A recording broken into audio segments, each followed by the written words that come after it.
El día de hoy, como les dije desde el inicio, esta predicación vamos a estar estudiando o iniciando el capítulo 3, pero me gustaría rápidamente resumir los primeros dos capítulos que ya vimos de la carta a los romanos del apóstol Pablo. Esto nos va a ayudar a entender estos 8 versículos que acabamos de leer. Si usted recuerda, el apóstol Pablo, después de presentarse, después de decir que él desea ir a Roma para visitarlos, para predicarles el evangelio, después de hacer todo esto, el apóstol Pablo rápidamente empieza a presentar el tema principal de su carta. Y el versículo 16 y 17 es donde encontramos ese tema principal. Porque no me avergüenzo del evangelio, porque es poder de Dios para salvación a todo aquel que cree, al judío primeramente y también al griego. Porque en el evangelio la justicia de Dios se revela por fe y para fe, como está escrito. Como dicen las escrituras desde Génesis hasta Malaquías, mas el justo por la fe vivirá. Entonces este es el tema principal que el apóstol Pablo está abordando a esta iglesia de Roma. Y como el apóstol Pablo sabe que esa iglesia de Roma está conformada por gentiles y por judíos, él no solamente se limita a hablarles a los gentiles de Roma, sino también a los judíos, como vamos o como ya hemos estado viendo. Entonces, antes de que el apóstol Pablo continúe desarrollando este tema de la justicia de Dios revelada en Jesucristo a través del evangelio, el apóstol Pablo abrió como un paréntesis para convencer tanto a los gentiles como a los judíos de que verdaderamente ellos necesitan el evangelio, de que verdaderamente ellos necesitan refugiarse en el Mesías prometido por Dios en todo el Antiguo Testamento, en Jesús. Y es por eso que él abre ese paréntesis para decirles, esta es su condición, gentiles, y también la de ustedes, judíos. Por cuanto todos pecaron, están destituidos de la gloria de Dios. O sea, Pablo sabe que nadie puede abrazar las buenas noticias del evangelio si primero antes no entiende las malas noticias. Entonces Pablo quiere convencer a los gentiles y a los judíos de que verdaderamente ellos son pecadores y que verdaderamente Dios un día los va a juzgar. Entonces Pablo empieza desde el versículo 18 hasta el capítulo, desde el capítulo 1, 18 hasta el capítulo 3, 20, a desarrollar esta mala noticia tanto para los gentiles como los judíos. Y si usted recuerda, capítulo 1, versículo 18, Pablo dice, porque la ira de Dios está o se revela desde el cielo contra toda impiedad e injusticia de los hombres que detienen con injusticia la verdad. Por eso es que quiero ir a Roma para predicarles el evangelio a ustedes gentiles y judíos. Entonces Pablo le está diciendo, quiero convencerlos, ustedes son pecadores, la ira de Dios está sobre ustedes, viene un día en que Dios los va a juzgar, por lo tanto créanlo. Pero después el apóstol Pablo, desde el versículo 21 del capítulo 3 de Romanos, va a empezar a decir, pero aparte de la ley, la que no han podido cumplir, se ha manifestado la justicia de Dios revelada en Jesús. Ahí viene la buena noticia. Entonces Pablo está diciendo, ustedes tienen la necesidad, gentiles y judíos, de refugiarse en el evangelio, porque están bajo la ira de Dios. Entonces, básicamente eso es de manera general en lo que se resume el capítulo 1 y versículo o capítulo 2 de Romanos. Pero ahora me gustaría recordar más a fondo lo que expusimos en las últimas 2 semanas. ¿Qué fue lo que expusimos? Bueno, el apóstol Pablo, de una manera bien sabia, empieza a señalar a los judíos, empieza a quitar esas falsas bases en las cuales los judíos se sentaban, se paraban. ¿En cuáles bases? En que nosotros somos el pueblo de Dios, en que Dios nos dio su ley a nosotros y no a las demás naciones del mundo. Eso significa que nosotros vamos a estar bien delante de Dios en aquel juicio. Y además tenemos también la circuncisión, esta señal, este pacto que Dios inició con nuestro padre Abraham. Por lo tanto, tenemos asegurado un lugar del cielo. Bueno, el apóstol Pablo, casi todo el capítulo 2, empieza él a tumbar ese fundamento y empieza a decirles, no es el solo hecho de que ustedes son pueblo de Dios lo que los va a eximir del juicio de Dios. No es el hecho de que posean la ley o que tengan esa marca física llamada circuncisión lo que los va a eximir del juicio final de Dios. Por ejemplo, recordando algunos versículos del versículo 21 al 23 de Romanos 2, dice Pablo, tú que enseñas a otro, tú que te jactas de la ley, judío, ¿no te enseñas a ti mismo? Tú que predicas que no se ha de hurtar, tú que enseñas la ley, judío, y te jactas, hurtas. Tú que dices que no se adulterar, adulteras. Tú que abominas de los ídolos, cometes sacrilegio. Tú que te jactas de la ley, con infracción de la ley deshonras a Dios. O sea, Pablo está diciendo, eso no les va a valer en aquel día. No quieran venir con esa excusa a quererse justificar delante de Dios, porque eso no va a valer. Así es que, como usted puede ver, primer capítulo, los versículos 18 hasta el 20 y tantos, el apóstol Pablo los usa para señalar a los gentiles. Ustedes no tienen excusa, nada de que es que no teníamos la ley, es que Dios tú no te manifestaste a nosotros. Bueno, tenía la creación. Yo les di una conciencia, yo escribí mis leyes morales en sus corazones. No tienen excusa. Están destituidos de la gloria de Dios. Y entonces Pablo en el capítulo 2 empieza ahora a señalar a los judíos. Y ellos decían, sí, nosotros somos el pueblo de Dios, nosotros tenemos la ley, estamos circuncidados. Y Pablo dice, todo eso les aprovecha si pudieran guardar el pacto. Pero es obvio, Dios ya dio el diagnóstico, ya de manera tajante dijo que por cuanto todos pecaron, todos. O sea, no hay ni siquiera uno que haga el bien y nunca peque, dice Eclesiastés. Por lo tanto, ustedes también están destituidos.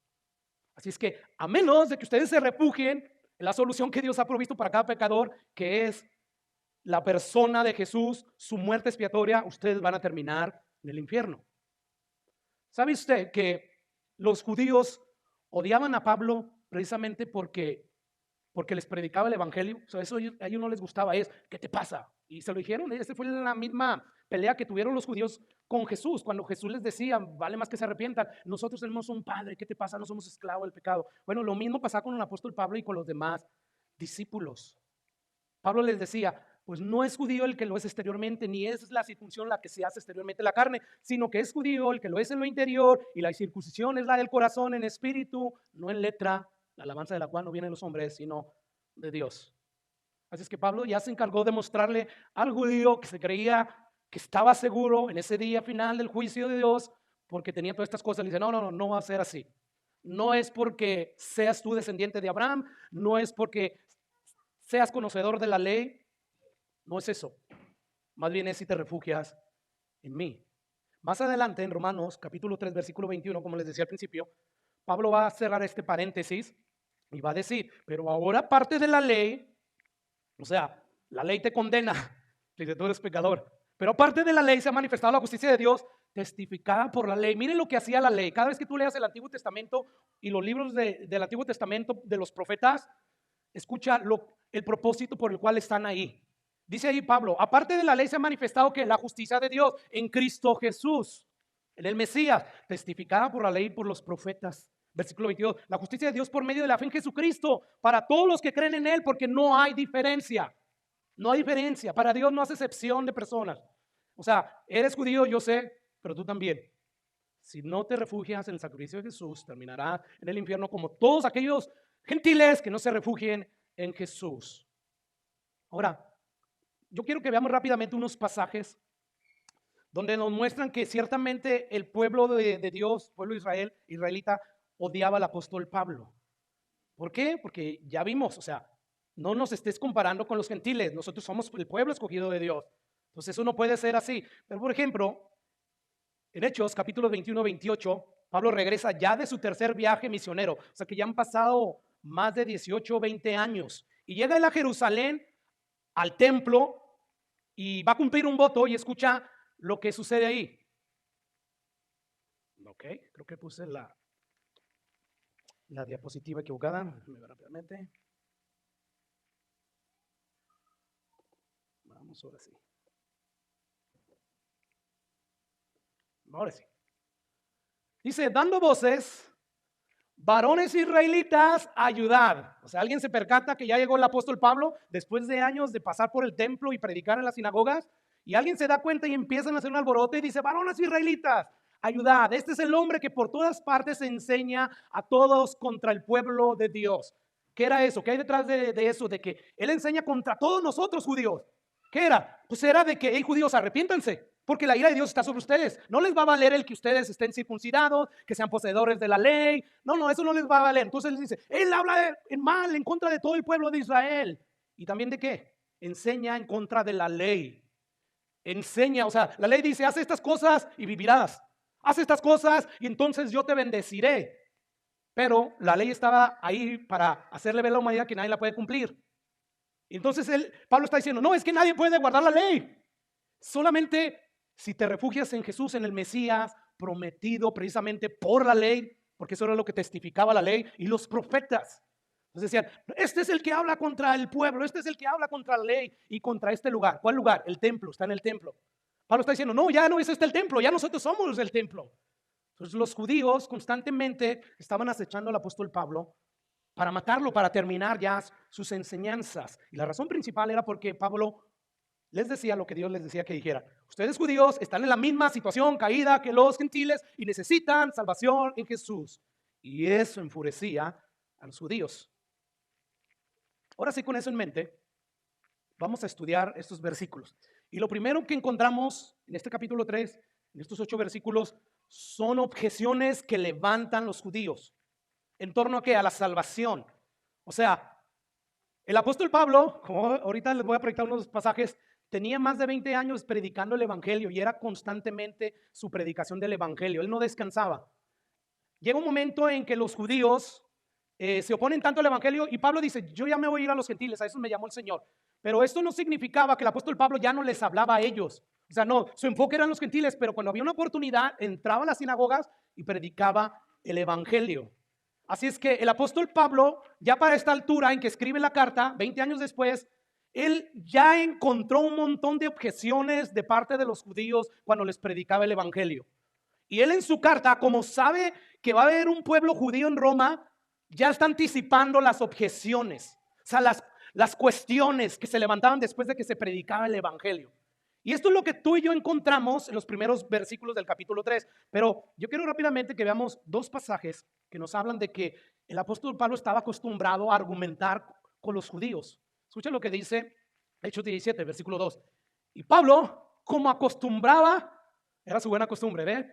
Fue a ellos por 3 días de reposo y discutió con ellos. Esa palabra griega es argumentar, o sea, no es discutir por pelear nada más, sino que razonaban con la palabra de Dios. Él usaba las escrituras, el Antiguo Testamento, para decir que en Jesús era en que Dios iba a salvar no solamente a los gentiles, sino a ellos mismos, a los judíos. Y dice el versículo 3, declarando y exponiendo por medio de las escrituras. ¿Por medio de qué? Lo que hacemos aquí, ¿verdad? Y la mayoría de las iglesias dicen, somos bíblicos, sí, bíblicos superficiales, donde se abre un texto nada más y ya pura diarrea verbal de humanismo y de qué sé yo, cosas buenas, sí, pero no son las cosas que el apóstol Pablo le dijo a Timoteo. ¿Tú qué sabes desde tu niñez las Sagradas Escrituras que te pueden hacer sabio para la salvación? O sea, una iglesia verdaderamente bíblica es aquella que cuando se expone la palabra de Dios hay más de 10 pasajes. O sea, uno abre la Biblia y ¿qué hay detrás de ese pasaje? ¿Qué es la enseñanza? No todas las iglesias, aunque lean Biblia, son bíblicas. El apóstol Pablo aquí usaba ¿qué? Las escrituras para convencer a los judíos, para decirle, no se trata de guardar la ley está ahí para decirte que no puedes, la ley está ahí para decirte, refúgiate en Jesús, corre a Él. Pero los judíos constantemente, porque ellos eran, nosotros queremos jactarnos de nuestras obras, de que nos ganamos la salvación, porque no soy como aquel, yo ayuno tantas veces y oro tantas veces por semana a Dios y doy diezmos. Esa era la jactancia de los judíos. Y ese era como por las objeciones que Pablo tenía que lidiar cada vez que él, como era su buena costumbre, iba a las sinagogas a predicar el evangelio. Escucha lo que dice Hechos 19:8. Entrando Pablo en las sinagogas, habló con denuedo por un espacio de ¿qué? ¿Qué hacía? Argumentaba con la palabra de Dios, con las escrituras, con el Antiguo Testamento. ¿Te das cuenta? Y persuadiendo acerca del reino de Dios. Así es que por estos pasajes a mí me es fácil deducir que ya después de tantos años de predicar la palabra de Dios, después de 20 años, y Pablo está escribiendo ya esa carta a los romanos, él ya sabía cuáles eran las objeciones más comunes que se levantaban cuando él les predicaba el evangelio a los judíos. Y eso es lo que encontramos en los primeros 8 versículos del capítulo 3. Objeciones. O sea, yo me opongo a tu enseñanza, a lo que acabas de decir de nosotros los judíos desde el capítulo 2, versículo 1 hasta el final, Pablo. Yo me opongo a las verdades esas. Yo objeto, Pablo. Ahora, estas son objeciones difíciles de entender, no son fáciles. Y sobre todo porque estamos en el siglo XXI y no estamos familiarizados con la mayoría de los argumentos, de las cosas que el apóstol Pablo estaba acostumbrado a leer. Así es que yo le he pedido a Dios que nos ayude a entender estos versículos, pero yo necesito que usted me dé toda la atención. Yo necesito que verdaderamente usted escuche lo que Dios tiene que decirnos en esta hora. Porque quizás ahorita leímos ya estos 8 versículos y ¿de qué habla todo esto? Y peor el caso si de repente tú no les das seguimiento a la exposición, a la serie. Entonces menos vas a poder entender. Esto es como poner, imagínate a un físico matemático cristiano, y luego otro físico matemático pero ateo. Nos están discutiendo ahí, el físico matemático está diciendo, mira, por esto y por lo otro, Dios existe, pero están hablando con términos que para nosotros no son familiares. Así como perrito, como el Diesel, cuando a veces me lo lleva Melissa a la casa y estoy ahí viendo la televisión y él está así y volteando y mira la televisión y vuelve a ver y así, o sea, no entiende él ni papas. Bueno, eso nos puede pasar y no queremos nosotros que nos vaya a pasar esto. Así es que antes de entrar a estudiar plenamente estos versículos, vamos a darle un vistazo general a lo que está pasando aquí. Porque aquí hay 4 objeciones que levanta los judíos. O sea, como ya le dije, Pablo está anticipando que se van a levantar objeciones de parte de los judíos después de lo que él acaba de decir. Entonces, la primera objeción tiene que ver con esto, pero vamos a recordar qué fue lo que dijo el apóstol Pablo en el versículo 28-29 del capítulo 2. Lo acabamos de estudiar la semana pasada. O sea, Pablo le está diciendo, el verdadero judío, ¿quién es? ¿El que tiene la señal física nada más? No, no es ese. Tú la puedes tener y eso no te hace un verdadero judío. ¿Quién es entonces Pablo, el verdadero judío? El que Dios circuncida su corazón. Ese es el verdadero judío. No importa la raza, no importa la nacionalidad. Lo que importa es que Dios le haga dar una nueva naturaleza. Pues con esto en mente, escuche ahora sí la primera objeción que va a levantar o que van a levantar los judíos.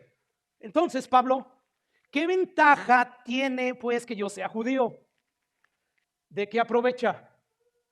Escuche, esa es la primera objeción.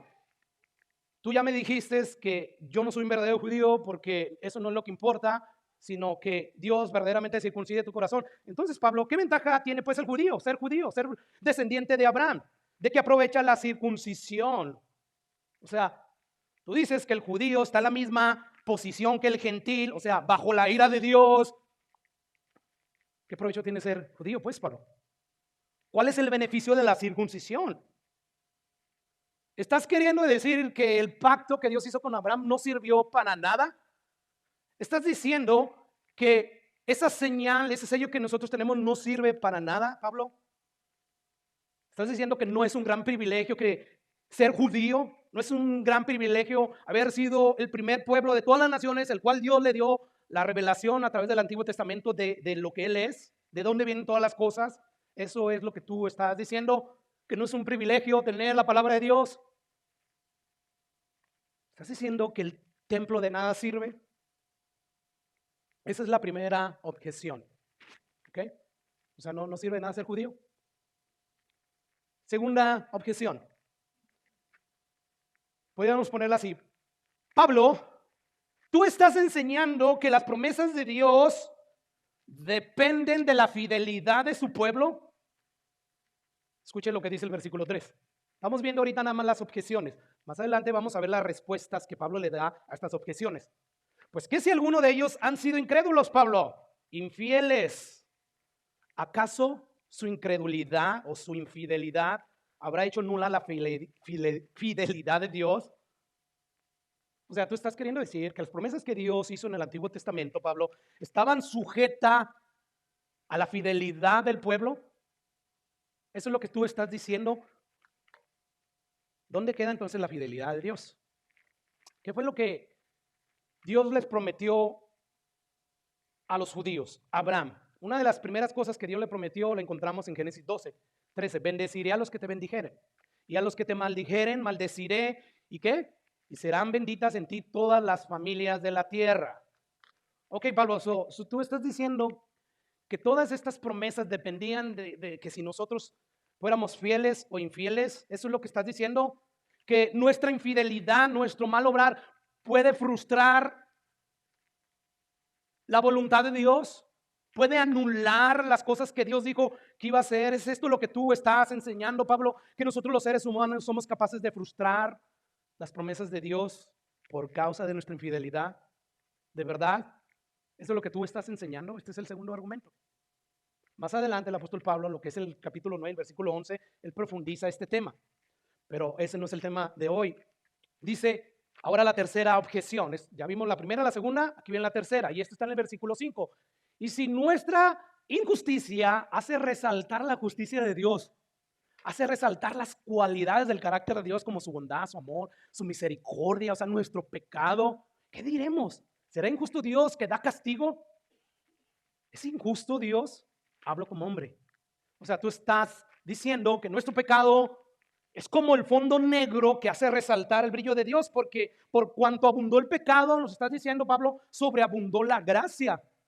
Si esto es así, Pablo, entonces no debería castigarnos Dios, porque le estamos haciendo un favor a Dios para que Él muestre su gloria, muestre sus admirables características de su naturaleza, como su bondad, su amor.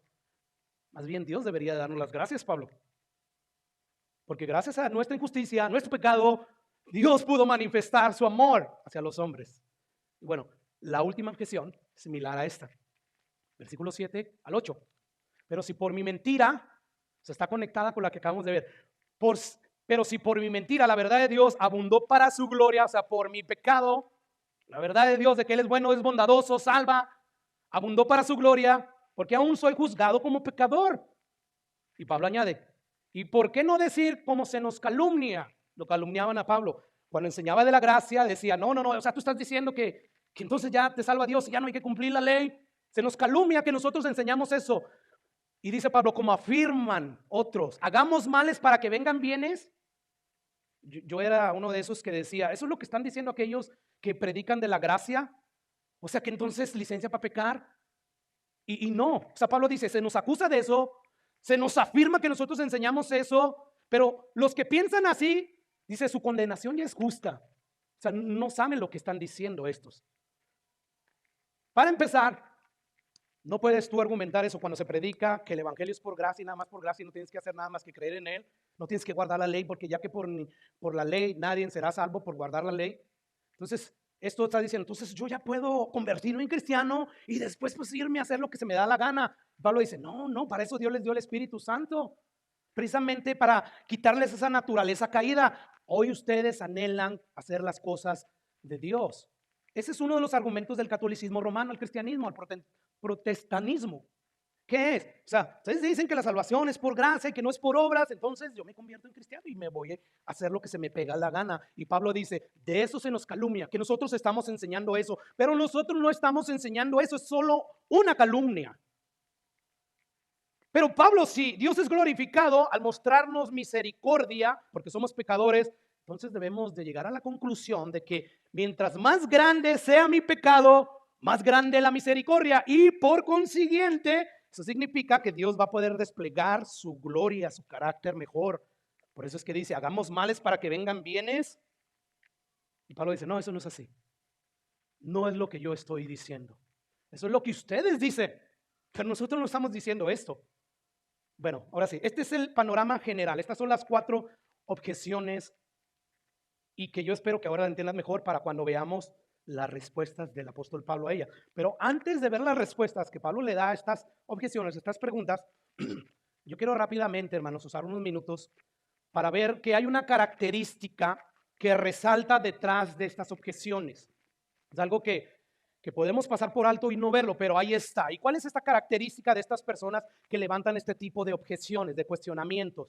Bueno, de que ellos simplemente están levantando esas objeciones para desviar el tema de la salvación. O sea, no hay ningún interés, no hay una buena voluntad de hacer estas objeciones para que Pablo se las conteste. Pablo ya sabe que al igual como Jesús tuvo que batallar con muchos y le hacían preguntas a Jesús para hacerlo caer en algo, para tenderle una trampa, Pablo ya sabe que está pasando lo mismo y detrás de esas preguntas no hay el menor interés por recibir una respuesta.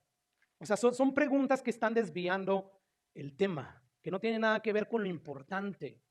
Porque ¿cuál es el problema que el apóstol Pablo está planteando? ¿Cuál es? O sea, del versículo 18, el capítulo 1, hasta aquí el 3, ¿de qué ha hablado Pablo? ¿De qué? De que Dios es justo, está irado, que los gentiles, los judíos, son injustos, son pecadores. Están en grandes problemas. Ese es el problema que el apóstol Pablo ha estado planteando hasta aquí.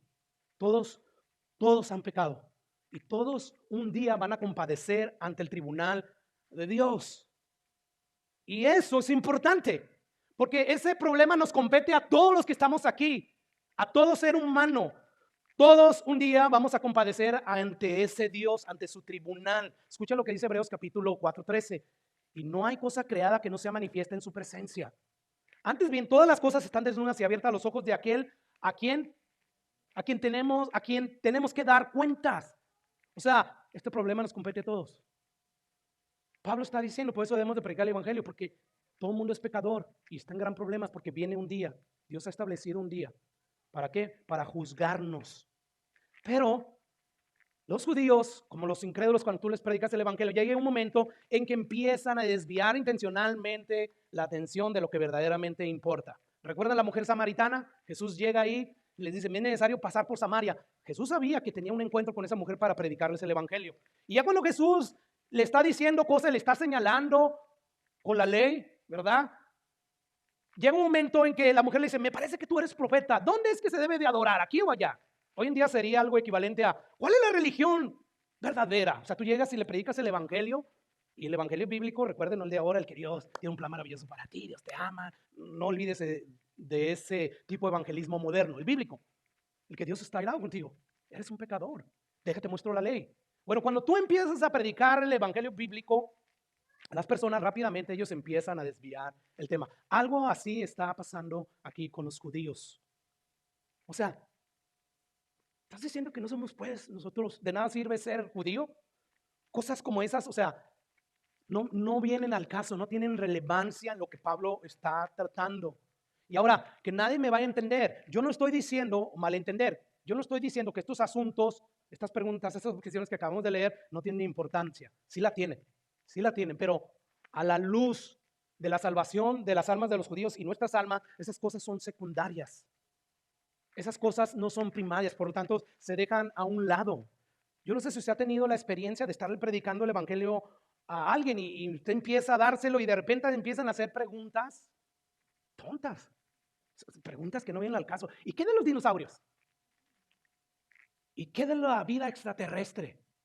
¿Quién los creó a ellos? Precisamente Eva me compartía que la mañana pasada llegó ahí a comprarse un cafecito y estaban ahí dos americanitos y estaban hablando de que si Dios existía, ¿no? Y Eva empezó a oírlos y uno decía sí por esto y esto, lo otro, y el otro decía no, yo no creo en Dios, y precisamente sacaba ella, ¿y qué de los extraterrestres? Y dice Eva que ya se metió en la conversación. ¿Y tú has visto uno? No lo he visto, pero creo lo que dicen las personas que sí los has visto. O sea que le creen más a lo que dice el hombre que a lo que dice Dios en la Biblia. Dice, no, yo como quiera, ella concluyó así, yo prefiero no creer en Dios. Y ya, punto. El pecador, cuando se le predica el evangelio para desviar el tema, ellos van a sacar las preguntas más absurdas. ¿Y de dónde salió la mujer de Caín? Eso es clásico. ¿Y qué va a pasar con aquellos que no oyeron el evangelio? No, la pregunta es, ¿qué va a pasar contigo que sí oíste el evangelio? Esa es la pregunta. Porque yo no sé si alguna vez usted se ha puesto a pensar que el mandamiento que más el ser humano está violando es amarás a Dios con todo tu corazón, todas tus fuerzas, con todo tu ser. Los pecadores violan ese mandamiento cada nanosegundo de su existencia. No aman a Dios así. Y cuando lleguen a ese día final ante el tribunal de Dios, ellos van a responder por eso, por no haber amado a Dios de esa manera.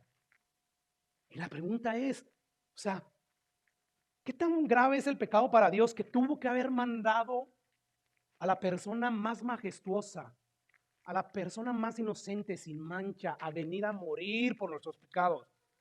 Así de malo ve Dios el pecado. O sea que dice, no voy a escatimar ni la vida de mi hijo. Y Jesús mismo voluntariamente dijo, heme aquí, vamos a resolver el problema. Porque tú eres justo, alguien tiene que pagar. Tú no puedes saltar tu justicia porque esa es tu naturaleza. Hacer eso dejaría de ser Dios, no puede. Por lo tanto, castígame a mi Padre. Yo voy. Heme aquí. Estas son las preguntas que verdaderamente importan. Eso es lo que importa. Hay algunas cosas que uno puede ignorar, dígame si no es cierto, y darse el lujo y no hay ningún problema. como algo como, yo no sé cómo es que las gallinas de mi vecinito ponen huevos blancos y a veces grises, y de repente mi vecinito va y me las da y yo me los guiso y con choricito y wow, sabe bien delicioso. Pero si usted me dice, ¿cómo es eso? Que la gallinita por comer insectos da un huevo. ¿Cómo es eso? No lo sé. Uno se puede dar el lujo de ignorar este tipo de preguntas. Como eso de que la vaca come hierba, ¿verdad? Y da leche blanca. ¿Qué? No sé. Pero lo que sí no nos podemos dar el lujo es de esto, ignorar las verdades. ¿Qué hay más allá de la vida? ¿Verdaderamente existe Dios, como dice la Biblia? Entonces, si eso es real y la Biblia dice que soy pecador, tengo que correr a Jesús a refugiarme en Él. Estos son el tipo de preguntas que uno debe de hacerse y no las otras. Y no es que no tenga uno que responderles, pero a veces el percibir la mala intención en lo demás, es ya mejor, hay que saber ser sabio y cortar y vámonos. No vamos a llegar a ningún lado. Así es que este tipo de personas, los judíos no tenían ningún interés genuino en encontrar preguntas o respuestas a sus preguntas. Ellos simplemente están levantando objeciones tras objeciones. ¿Para qué? Para no tener que enfrentar la realidad de su pecado y el juicio de Dios. Ellos no estaban interesados en la verdad. Ellos estaban interesados en justificar su rebeldía, su obstinación. Yo hace unos minutos atrás, yo decía que esto que ellos están haciendo es desviar la atención. O sea, las preguntas son buenas, pero son secundarias. Y es por eso que Pablo dice, no, es que de hecho la última objeción ya es tan absurda, tan blasfema, que Pablo ni siquiera responde. Nada más dice, o sea, el que hace esta pregunta ya está condenado. O sea, hagamos mal para que vengan bienes, para que Dios nos bendiga, para que la gracia de Dios sobreabunde. Pablo sabe que ya todas estas preguntas son innecesarias. Así es que si a quien tú estás evangelizando no tiene preguntas o no ves tú el interés genuino de querer aprender más acerca de la vida eterna, o sea, ni te molestes, simplemente continúa adelante. Usando el lenguaje de Pablo en Romanos capítulo 1, Pablo dice acerca de estas personas que levantan preguntas tontas, nada más por levantarlas.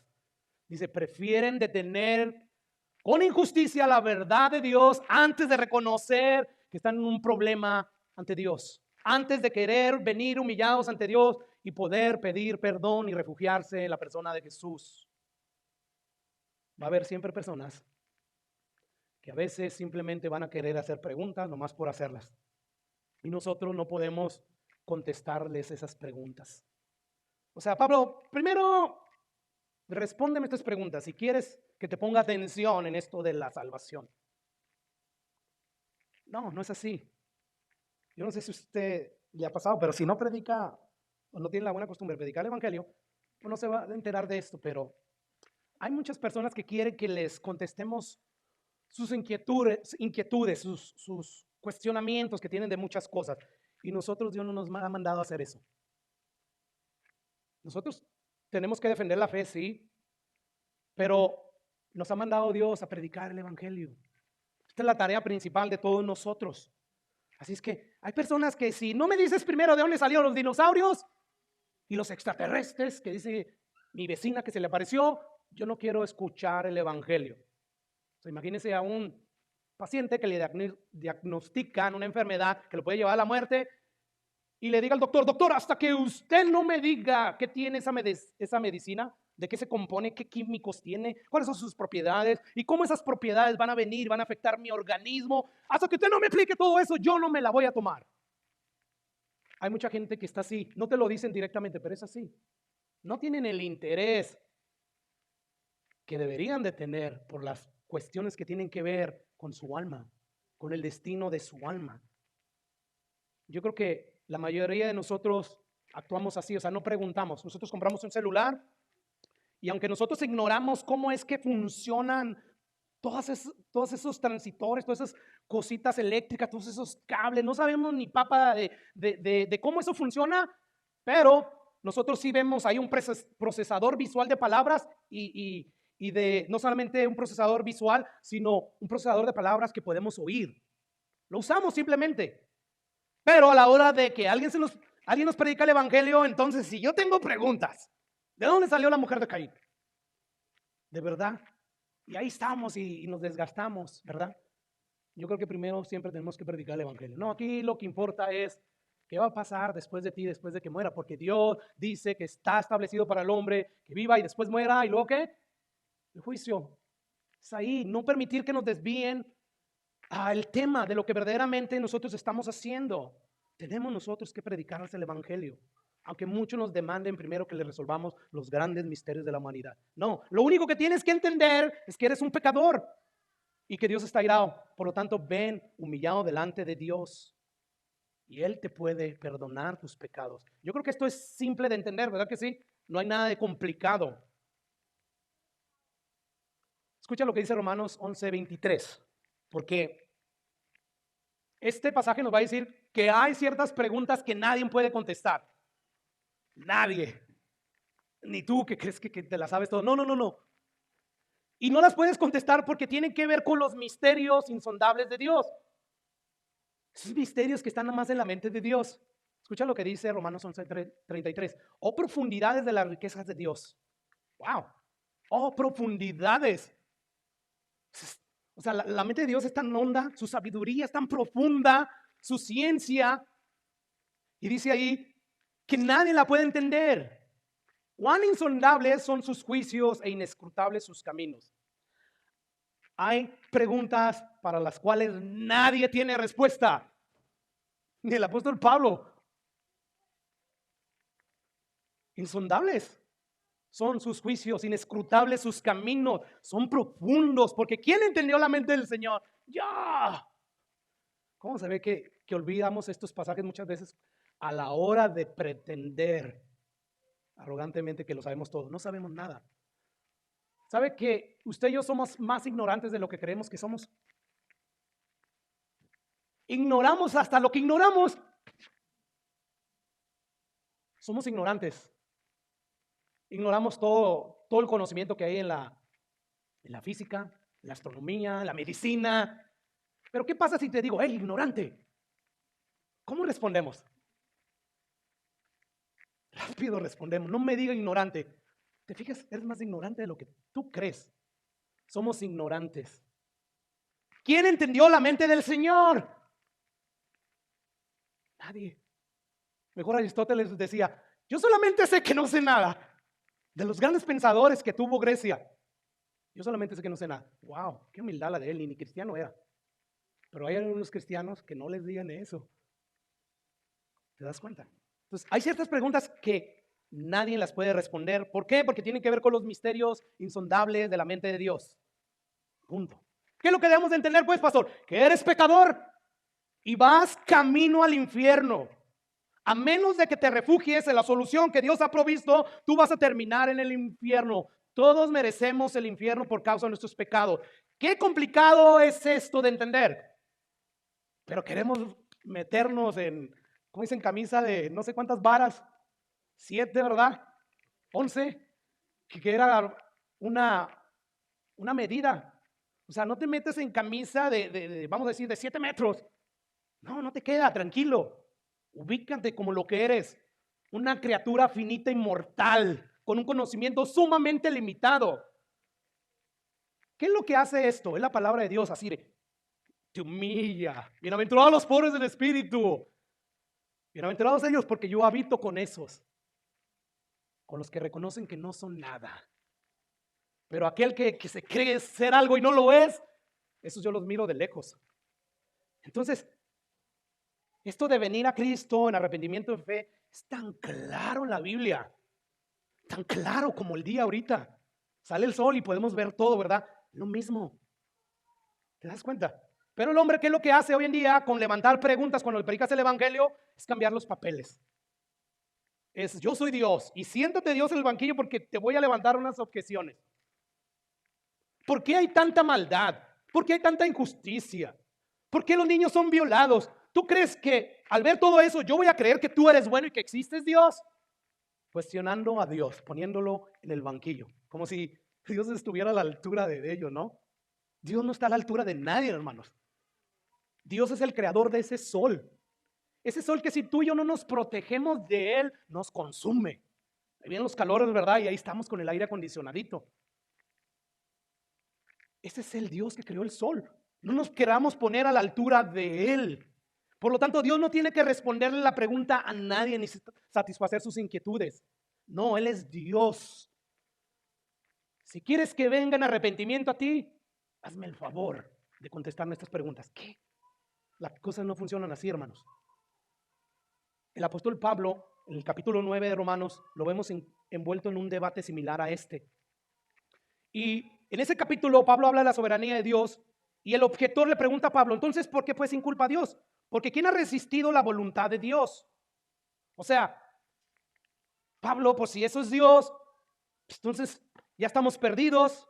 ¿Y sabes qué? Lo que contesta Pablo a través de toda la carta es, ¿qué? ¿Que no hay nada que hacer? ¿Qué te pasa? Sí, hay mucho que hacer. Este Dios soberano está diciendo que las puertas a la salvación están de par en par. Ven a Él, ven a Él. No culpes a Dios de tu salvación. No, tú no quieres venir a Él porque no quieres. Porque el anuncio, la invitación es para todos. Ven a Él. Por lo tanto, si hay mucho que hacer. Eso de que tú estás diciendo, ¿por qué pues sin culpa a Dios? Porque ¿quién ha resistido su voluntad? No hay mucho que hacer. Ven a Él. Porque Dios ya envió a su Hijo a morir por ti. Ven a Él, porque en Él hay salvación. Escuche la respuesta directa que Pablo le da a este objetor, a este opositor. Dice Romanos 9:20, mas antes hombre, o sea, hombre, finito, mortal. ¿Quién eres tú para que alterques con Dios? Tira el vaso de barro al que lo formó, ¿por qué me has hecho así? ¿O no tiene potestad el alfarero sobre el barro para hacer de la misma un vaso para honra y otra para deshonra?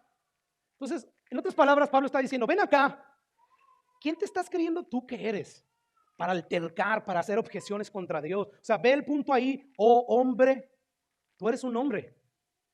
Y lo mejor que nosotros podemos hacer como criaturas, como hombre, es colocarnos en nuestra posición de criaturas, de creación y aceptar, hermano, la distancia abismal e infinita que hay entre Dios y nosotros. No podemos cuestionar a Dios, no lo entendemos. Lo que sí debemos de entender es lo fácil. ¿Qué es lo fácil? Evangelio. Eres pecador. Yo soy pecador. La invitación, las puertas están abiertas de par en par. Ven a Él. Ven a Él. Eso es lo que Dios está haciendo a través de todos aquellos que predican el Evangelio. No podemos nosotros discutir con Dios. Como tú puedes ver, estos pasajes nos dicen que nadie, absolutamente nadie le puede pedir cuentas a Dios. ¿Por qué hiciste esto y lo otro? ¿Por qué no me parece esto y aquello? No, las cosas no funcionan así. Somos nosotros los que estamos sentados en el banquillo acusados por Dios y nosotros tenemos que responderle a Dios. Al final de cuentas, hermano, lo que tú pienses acerca de Dios, eso no importa. Lo que importa es lo que Dios piense acerca de ti. Es eso lo que importa. Así como no importa lo que una hormiguita que vive y se pasea en tu yarda piense de ti, eso no importa, ¿verdad? Así tampoco importa lo que tú pienses de Dios. Esa hormiguita, o sea, tú eres abismalmente más poderoso que esa hormiguita, ¿verdad? Por lo tanto, si esa hormiguita te quisiera preguntar algo y demandar algo, tú le dirías, cállate. Bueno, lo mismo pasa con Dios y este ejemplo, o sea, el de Dios es increíblemente, infinitamente más grande, no lo podemos comparar con nosotros. Por lo tanto, nosotros no podemos cuestionar a Dios. No. Así que cuando vayas y prediques el evangelio y ya empieces a ver preguntas tontas, mejor cierra la conversación y vete. Porque eso es inútil. Así estaba, eso fue la experiencia del apóstol Pablo. Y él tuvo que simplemente dejar a un lado esas preguntas. Por eso aquí en esta carta las está respondiendo, porque él sabe que va a pasar eso. Después de sus 20 y tantos años de predicar el evangelio constantemente, él aprendió todas estas cosas. Así es que rápidamente, ¿cómo responde el apóstol Pablo a las objeciones de sus opositores, de sus contendientes? Bueno, la primera respuesta a la objeción está en el versículo 2 del capítulo 3. Después de que dice, ¿qué ventaja, dice el judío, tiene pues el judío de que aprovecha la circuncisión? Dice, mucho en todas maneras, o sea, en todo sentido. Primeramente, ciertamente les ha sido confiada la palabra de Dios. O sea, les ha sido confiada toda la revelación acerca de Dios en el Antiguo Testamento. O sea, ser pueblo, ser judío, tiene un gran privilegio, tiene la palabra de Dios. Eso es un privilegio, tener acceso a la palabra de Dios, que hoy como nunca antes La humanidad tiene acceso a la palabra de Dios y no la utiliza. Inclusive muchos cristianos no la están utilizando. Y eso es un gran privilegio.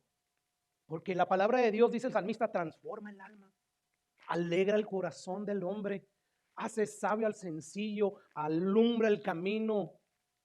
Es un gran privilegio tener la palabra de Dios. Sin embargo, el tener la palabra de Dios no es una especie de seguro de vida contra el juicio de Dios, como pensaban los judíos. Es que nosotros tenemos la ley. No, esto no te hace tener ventaja con nadie más. Vamos a poner un ejemplo. Vamos a suponer que hay un niño y le vamos a poner Juanito, por los apóstoles, no por nuestro hermano Juanito, ¿verdad? Juanito y Pedro. Vamos a decir, Juanito tiene unos padres que son disfuncionales. Unos padres o un padre que es bien alcohólico, su madre es bien inmoral, no tiene cuidado de la casa, nunca van a la iglesia. Y de este otro lado tenemos a Pedrito. Pedrito, o sea, opuesto a la vida de Juanito y sus padres, ellos tienen unos padres que son cristianos, van a la iglesia, sirven en la iglesia, leen Biblia y todo eso. La pregunta es, ¿tiene más ventaja Pedrito que Juan? La respuesta es sí, ¿verdad? Sin embargo, ambos necesitan nacer de nuevo. Ambos necesitan creer en el evangelio. Ambos necesitan que Dios les circuncide el corazón. Es así, Pablo está diciendo, hay mucho privilegio en ser judío. Primero que les dio la palabra, esa palabra que los debió haber llevado al arrepentimiento, porque ahí está la ley te dice que eres pecador. Pero la ley y los profetas testificaban de la justicia de Dios en Cristo Jesús. En el Mesías debiste haber buscado la salvación, como lo hizo Timoteo, que desde niño sabía las escrituras y que lo hicieron sabio para la salvación. Porque las escrituras en el Antiguo Testamento están ahí para decirnos, son pecadores todos. Vean la historia de Adán, vean la historia de Abraham, de Noé, David, todos la regaron. Nadie pudo guardar, pero yo prometí un Mesías, aquí está el Mesías. Eso es lo que Pablo les está contestando. Pues Pablo, ¿de qué aprovecha ser judío? Oh, mucho. Se les confió la palabra de Dios, pero no porque se te haya confiado la palabra de Dios, tú ya la tienes hecha, no. Es necesario creer lo que dice las escrituras acerca de lo que eres tú y acerca de lo que Dios va a hacer en el juicio final y acerca de lo que Cristo puede hacer por ti al protegerte. Eso es lo que tú debes de entender. Así es que, judíos, sí hay muchas ventajas y hay muchos beneficios sobre los judíos, pero estas ventajas no te eximen de la ira de Dios. Escuchen lo que dice el versículo 9 de Romanos 3, que vamos a estar viendo la próxima semana. ¿Qué pues? ¿Somos nosotros mejores que ellos? De ninguna manera, pues ya hemos acusado judíos y gentiles que todos están bajo pecado. O sea, hay ventajas, sin embargo, estás bajo pecado porque no has creído lo que dice la ley. Y la segunda respuesta a la objeción, escuchen lo que dice el versículo 3 y el versículo 4, pues que si alguno de ellos han sido incrédulos, su incredulidad habrá hecho nula la fidelidad de Dios. De ninguna manera, antes bien sea Dios veraz y todo hombre mentiroso, como está escrito, para que seas justificado en tus palabras, venzas cuando fueres ¿qué? Juzgado. Pablo está diciendo aquí, no, la incredulidad del hombre no anula la fidelidad de Dios. ¿Cómo así, Pablo? O sea, Dios es fiel en lo que promete, pero también en lo que amenaza y advierte. Ambas cosas. Dios no solamente en su palabra promete bendecir, sino maldecir también. Y por lo tanto Dios tiene que cumplir con ambas cosas. Él promete bendecir a aquellos que vienen a Él en arrepentimiento, pero también promete castigar a aquellos que se mantienen en rebeldía, en pecado. Así que la rebeldía y la incredulidad del hombre no anula la fidelidad de Dios. Dios sigue siendo fiel porque Él ha dicho claramente que Él va a castigar el pecado de todo mundo. Así es que Dios es fiel cuando cumple las promesas y fiel cuando Él advierte, cuando Él amenaza. Por lo tanto, Pablo dice de ninguna manera. O sea, es tonto pensar que Dios no va a tomar en serio lo que Él promete y lo que Él advierte y amenaza. Dios no es así. No, Pablo dice, sea Dios veraz y todo hombre ¿qué? Mentiroso. O sea, el hombre te promete muchas cosas, pero no cumple. El hombre te amenaza y no cumple. Pero Dios no es así. Dios sí cumple. Y Pablo, para probar este punto, él cita Salmo 51. Aquí David está confesando su pecado con Betsabé, después de que el profeta Natán lo confronta, y escucha el versículo completo que Pablo está citando aquí. Dice Salmo 51:4, contra ti solo he pecado y he hecho lo malo delante de tus ojos. O sea, estoy confesando mi pecado y estoy confesando que Dios es justo. Yo la regué y me castigó Dios. Dios me prometió que iba a hacer esto y lo hizo, pero también me advirtió que si yo pecaba, Dios me iba a castigar. Y David está diciendo, yo confieso que Dios me ha pecado. ¿Y para qué haces esto, David? Dice ahí, para que sea reconocido ¿quién? Dios, que es justo en su palabra, en lo que Él promete y tenido por puro en todo juicio. Así es que David quiere dejar bien en claro que Dios siempre tiene la razón cuando juzga y cuando castiga el pecado, aunque no le parezca a nadie, aunque no te parezca así. Es que eso a mí no me parece. Y yo nomás quiero, y en el lado humano malo, ¿verdad? Yo nomás quiero llegar a ese día, a ver cómo vamos a estar ahí delante de Dios, a ver si verdaderamente vamos a cuestionar a Dios. Yo cuando llegué, yo le decía a Dios, no, pregúntale a Isaías, vio un destello de la gloria de Dios y cayó como muerto. Esto es como decir, a mí que me saquen fuera del espacio y me acerquen al sol y va a ver el sol, lo voy a poner en su lugar. ¿Qué? Vemos a Dios nada más como el Jesús hombre. No, Jesús hombre, Él se encarnó para velar su poderío, su majestuosidad. Por eso el autor de Hebreos dice, horrenda cosa es caer en las manos del Dios vivo. Hoy en día hay mucha gente que se quiere poner al tú por tú de Dios. Yo digo, eso para mí nomás revela la ignorancia que tiene este tipo de gente de todo el resto de las escrituras. Por eso lo importante de leer las escrituras pasta a pasta, para tener toda la revelación que se encuentra en las escrituras de Dios. A ese Dios que debemos de temerle. ¿Por qué? Entre más tú le temas a Dios, mejor para ti. De verdad, el temor que Dios pone en nosotros nos aleja del pecado, nos aleja de querer llevar nuestros deseos a hacer el mal. Por lo tanto, eso es bueno. Así es que aunque no te parezca, Dios es así. Dios es siempre justo cuando castiga el pecado. Dios es coherente a su carácter santo y justo a la hora de justiciar. Por lo tanto, todos los veredictos que Dios ha dado en contra de la raza humana son justos, que a nadie le quepa la menor duda. Lo es, Romanos 3:19, porque la realidad de nuestro pecado evidencia la justicia de Dios. ¿Cómo así? Por ejemplo, la paga del pecado es muerte, morimos, ¿verdad? Ay, qué feo es eso de enterrar a nuestros seres queridos. Eso es feo, eso es terrible. Eso evidencia que la justicia de Dios es real. Escucha lo que dice Romanos 3:19, pero sabemos, escucha lo que dice ahí, pero sabemos que toda la ley dice, todo lo que la ley dice, lo dice a los que están bajo la ley, para que toda boca se cierre y todo el mundo quede, ¿qué? Bajo el juicio de Dios. O sea, mírate la ley de Dios y pregúntate si verdaderamente mereces el cielo. Te va a decir que no. Tercera pregunta y más rápido. O tercera objeción. ¿Y si nuestra injusticia hace resaltar la justicia de Dios? ¿Qué diremos? ¿Acaso será injusto Dios?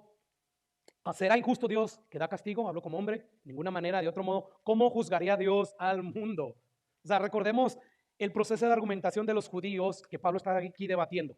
Ellos están diciendo, ya que la injusticia de nosotros le es una oportunidad a Dios para que Dios manifieste su carácter bueno, porque pecamos por cuanto abundó el pecado, sobreabundó la gracia, pues entonces Dios no debería de castigarnos porque le estamos haciendo un favor a Él al pecar.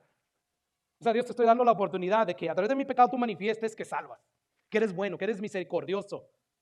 ¿Se da cuenta? O sea, este argumento es tonto porque ellos sí decían, los gentiles sí merecen el infierno, que Dios les dé. O sea, que Dios los castigue, pero a nosotros no.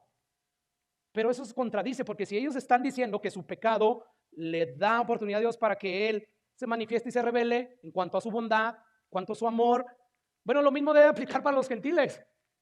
Lo mismo debería de ser así, porque los gentiles también están pecando y le están dando oportunidad para que Dios manifieste sus glorias, Dios manifieste su carácter divino, pero esto no lo aceptaba el judío. Por eso Pablo dice, ¿cómo juzgaría Dios al mundo? Pues si esto es así. No es así. Dios debería de castigar a todos, incluyéndolos a ustedes judíos. Eso es lo que no acepta el judío. O sea, no, a los gentiles, a esos perros sí, que Dios los consuma con su fuego. O sea, esa regla que quieres que aplique para ti, no quieres que aplique para los demás. Eso es absurdo, ¿verdad? Yo no sé si entiende el argumento, pero ¿cómo juzgaría Dios al mundo? según el razonamiento de los judíos, no debería de juzgarnos a nosotros, porque le estamos dando oportunidad a Dios para que revele toda su gloria. Y finalmente, la última objeción. Escuchen lo que dice el versículo 7. Pero si por mi mentira la verdad de Dios abundó para su gloria, ¿por qué aún soy juzgado como pecador? ¿Y por qué no decir, como se nos calumnian, y como algunos cuya condenación es justa, afirman que nosotros decimos, hagamos males para que vengan bienes?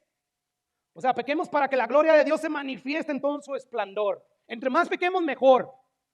Y Pablo ni siquiera ahí le responde, nada más está diciendo ahí, los que tales piensan así, su condenación es justa ya. O sea, ¿cómo pueden pensar esto si Dios es un Dios justo? Así es que Pablo concluye este pasaje con una declaración, yo creo que es bien sabia. Pablo dice, la condenación de este tipo de personas que objetan sin razón, que hacen cuestionamientos irrelevantes a lo que se está hablando, su condenación es justa. ¿Sabes por qué, hermanos? Porque las argumentaciones de ellos no son fruto de buena voluntad, de buena intención, sino de su rebeldía, de su obstinación, de querer seguir en el pecado. Termino diciendo esto. No hay nada más sabio que el pecador pueda hacer, hermanos, que reconocer que tiene necesidad de la justicia de Dios, que es un pecador. O sea, la justicia perfecta que Dios necesita que nosotros nos presentemos es la justicia de Jesús y nadie la tiene. Y lo mejor que puede hacer el pecador es reconocer esta realidad para que pueda correr a Jesús. Escuchan lo que Pablo dice en Romanos capítulo 3, 21, que ya lo he estado mencionando. Pero ahora, aparte de la ley, se ha manifestado la justicia de Dios, testificada por la ley y por los profetas. La justicia perfecta de Dios revelada en Jesús para todo aquel que cree. Una justicia gratis que no cuesta nada, solamente hay que creer en ella. Por lo tanto, que nadie continúe argumentando, altercando con Dios. Porque en aquel día tú no vas a poder argumentar nada, vas a caer como muerto. De hecho, dice Apocalipsis que aún las cosas naturales huyeron despavoridas, como los montes, los mares, todo, porque la ira de Dios estaba todo lo que da. ¿Te imaginas si esas cosas inanimadas huyeron? ¿Cómo será el terror del ser humano? Terrible, no va a haber nada que tú tengas para argumentar en el tribunal de Dios. Se acabaron los argumentos, estás en la presencia del Dios todopoderoso, del Dios infinitamente, escucha, santo y perfectamente justo. Y no vas a tener argumentos. Eso de discutir con Dios es inútil, es vano. Lo que te debes de concentrar es en el plan que Dios diseñó para salvarte de tu pecado. Creer en Jesús, qué simple es el evangelio. Lo es, ¿qué nos estamos quemando la pestaña pensando en otras cosas? No, hay que predicar el evangelio. Que sea esto lo que nos una a todos nosotros. Predicar el evangelio y dejarle las cuestiones difíciles a Dios. Porque ¿quién entendió la mente del Señor? Oh, profundidades de las riquezas, de la sabiduría y de la ciencia de Dios. Cuán insondables son sus juicios, inescrutables sus caminos. Que nos baste con entender el evangelio. ¿Qué es el evangelio? Tú eres pecador. Dios está grave contigo. Hay un día en que te van a juiciar. Pero aquí está la solución. Corre a Jesús. Corre a Jesús. Que el resto de nuestras vidas nos dediquemos, nos enfoquemos en esta verdad y es todo. Fue lo que hizo el apóstol Pablo. Lo hemos estado viendo. Jesús a eso vino a predicar el evangelio. Abrimos el libro de los Hechos, la historia de los apóstoles y la iglesia. Evangelio, evangelio, evangelio, evangelio. Llegamos al carta romano, evangelio. Vamos a llegar a 1 y 2 Corintios, evangelio. Y el resto de las cartas de Pablo, evangelio. Todo gira, la Biblia gira sobre el evangelio, sobre la persona de Jesús. De esto trata la Biblia. Entonces, ¿qué nos estamos complicando la vida cristiana, hermanos? Por lo tanto, tú si estás en Cristo sin esperanza, ven a Él. Tienes cuestiones, yo también las tengo. Y muchas. Pero he entendido que los misterios le pertenecen a Dios. Que yo no puedo entender porque yo no tengo la mente de Dios. Yo no puedo entender muchas cosas y yo no tengo la respuesta a todos los misterios, ni nadie los tiene, ni el apóstol Pablo las tenía. Por lo tanto, ven a Él en arrepentimiento y pídele perdón. Y nosotros los que hemos recibido el perdón de Jesús, pidámosle a Dios que nos ayude, que nos dé sabiduría de nuevo para predicar el evangelio. Padre, gracias por tu palabra. Gracias, Señor. En esta hora, Padre, hemos sembrado tu palabra en nuestros corazones. Te pedimos, te rogamos, Padre, que esa semilla fructifique, mi Rey, que transforme nuestros corazones, que esta semilla nos lleve a buscar más piedad, más santidad, Padre precioso, que nos lleve a temerte más y sobre todo que nos lleve a entender más la misión primordial que tenemos de la gran encomienda, Señor, predicar el Evangelio bíblico, Padre. En el nombre de Jesús yo pongo, Señor, esta palabra en los corazones, Señor, en tus manos. Obra, mi Rey, obra a favor nuestro, en el nombre de Jesús. Amén y amén. Dios les bendiga, hermanos. Así quedamos despedidos.